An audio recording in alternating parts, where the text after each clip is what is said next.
E aí pessoal, tudo bem com vocês? Tudo bem com vocês? Bem-vindos mais uma vez ao canal Geografia by Chico Tavares, seu mais novo canal aí de geografia, para que você amplie aí os conhecimentos, tá? Acerca dessa disciplina que é linda e maravilhosa. Se você ainda não é inscrito, aproveita agora, pega esse seu dedinho nervoso aí, clique lá para se inscrever.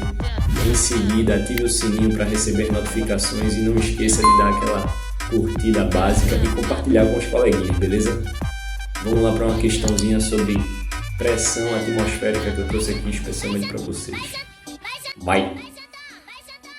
Bom, então temos aí a questão, né? E vamos ver o que é que ela aborda em cada uma das alternativas, beleza?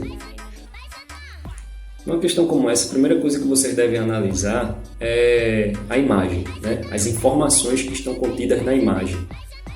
Essas informações, quando a gente faz essa leitura, né, mais precisa, ela nos ajuda muito a resolver a questão, né?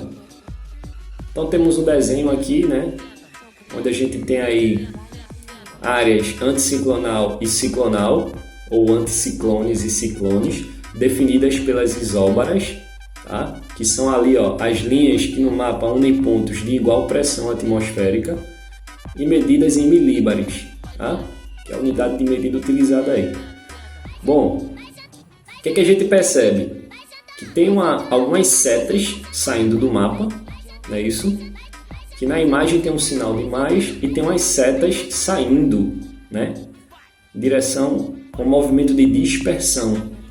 Enquanto na outra imagem a gente tem movimentos onde as setas estão convergindo, indo em direção à área ciclonal, né? Então a partir daí a gente já tem uma informação básica, que é o movimento que o ar faz saindo da área de anticiclone para a área de ciclone, tá? Aí vocês devem lembrar que as áreas anticiclone correspondem às áreas de alta pressão atmosférica. E as áreas conhecidas como ciclone são as áreas de baixa pressão atmosférica. E os ventos, minha gente, eles sempre vão fazer esse caminho, saindo das áreas de alta pressão para as áreas de baixa pressão. Sempre de A para B, de alta para baixa, tá? As altas pressões vão ser chamadas de anticiclone e vão ser áreas dispersoras de ar. Normalmente está associada ao ar frio. E as áreas de baixa pressão são conhecidas como ciclones e são receptoras de ar. E normalmente aí o ar vai estar mais quente. Então associem essas palavras-chave, beleza? Bora para as alternativas agora para a gente ver o que é que está errado. Então temos aí, ó, com o auxílio da figura, pode-se concluir que, se liga galera, áreas frias ou de alta pressão é frio, como as regiões polares e subtropicais são, minha gente. Tanto as áreas polares quanto as áreas subtropicais, ali ó, na altura dos trópicos de Câncer e de Capricórnio, a gente vai ter áreas de alta pressão atmosférica. Em compensação, o Equador, né, e aquele limite ali entre os polos e os trópicos, a gente vai ter áreas de baixa pressão, tá? Essas áreas polares e subtropicais são dispersoras de massas de ar e ventos e recebem o nome de áreas ciclonais. Lembra que eu falei agora há pouco, as áreas dispersoras de ar são as áreas de alta pressão. E as altas pressões, elas são anticiclonais e não ciclonais, ou anticiclone, tá? Lembra, galera, alta pressão, anticiclone, alta pressão, anticiclone. Não pode errar isso, não pode esquecer de jeito nenhum, tá? Então aí tá errado a letra A.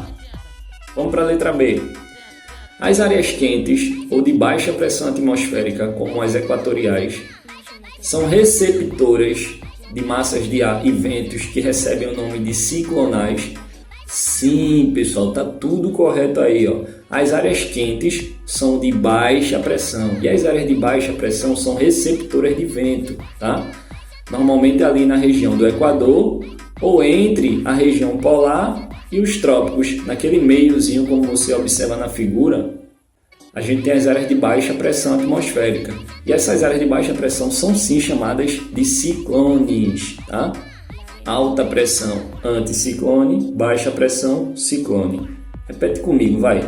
Alta pressão, anticiclone, baixa pressão, ciclone. Vamos para a letra C agora. O ar aquecido na zona de baixas latitudes, próximos ao Equador, se expande, torna-se leve e sobe, ascende, é um ar em ascendência, criando uma área de alta pressão ou ciclonal. Mais uma vez, pessoal, alta pressão é anticiclone e baixa pressão, ciclone, tá? Então aí está o erro. De fato, isso acontece. A gente tem uma área de calor, região do Equador, por exemplo, o ar quente ele é mais leve, ele tende a se expandir e sobe. Quando ele sobe, o que é que a gente vai ter? Formação de nuvenzinhas, se tiver umidade, né? Vapor de água em suspensão na atmosfera. Essa água vai condensar e a gente vai ter o processo de precipitação. Esse ar seco ele vai continuar o seu ciclo caindo sobre os trópicos, nas áreas subtropicais, certo? Como a gente vê no desenhozinho aqui, ó, que eu estou fazendo para vocês. Vamos para a letra D. Os movimentos de ar, massas de ar e ventos, resultam da distribuição homogênea de energia solar nas zonas de baixa, média e altas latitudes. Pessoal, as baixas latitudes são aquelas regiões próximas do Equador, onde a temperatura é mais elevada. E o raio solar, ele incide perpendicularmente. Inclusive, em função dessa diferença de insolação, a gente tem as chamadas zonas térmicas. A zona intertropical, a zona temperada e a zona polar. Então, essa incidência dos raios solares, ela não é homogênea. Quando vai se distanciando do Equador, a tendência é que esses raios solares apenas tangenciem a superfície terrestre, certo? Então a intensidade desses raios solares vão diminuindo também à medida que a gente se distancia do Equador em direção aos polos. Então isso faz com que a temperatura, quando a gente compara a temperatura do Equador e a dos polos, seja diferente. À medida que a latitude se eleva, ou seja, a distância do Equador, né, a gente vai tendo a diminuição da temperatura. E essa variação da temperatura, né, em função da latitude, por exemplo, vai fazer com que a gente tenha diferentes pressões na superfície terrestre. Partindo do Equador, a gente vai ter uma área de baixa pressão, aí depois a gente vai ter uma área de alta pressão subtropical. Na altura ali dos círculos polares, a gente vai ter mais uma vez uma área de baixa pressão, tá? Em relação à região polar.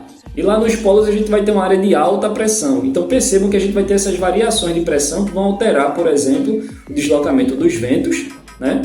E em função da esfericidade da Terra, o nível de insolação ele vai ser diferente. Essa energia solar ela vai ser muito maior na região do Equador do que em direção aos polos, beleza? E a última, para a gente fechar aqui essa dica maravilhosa, né, sobre pressão atmosférica, tem a letra E, que diz o seguinte: a diferença de temperatura do ar atmosférico exerce uma função muito importante na formação de áreas de baixa e alta pressão atmosférica. Porém, não interfere no movimento das massas de ar e dos ventos. Pessoal, pelo amor de Deus, né?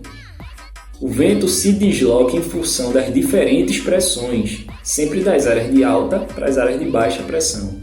Se lembra disso, tá?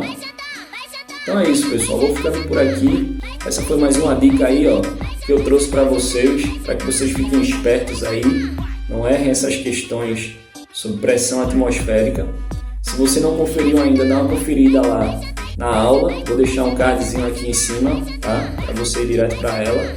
Valeu pela sua atenção mais uma vez. Se você ainda não é inscrito no canal, aproveite agora. Siga a dica do tio Xiga aqui, ó. Pega o seu dedinho nervoso aí, ó, e se inscreva, tá? Ative o sininho para receber todo o conteúdo novo que a gente vai trazer para vocês aqui. Dê aquele like gostoso e não esqueça de compartilhar com os seus coleguinhas, tá certo? Pra gente bombar, não é verdade? Então é isso. Mais uma vez, muito obrigado e até a próxima. Beijo!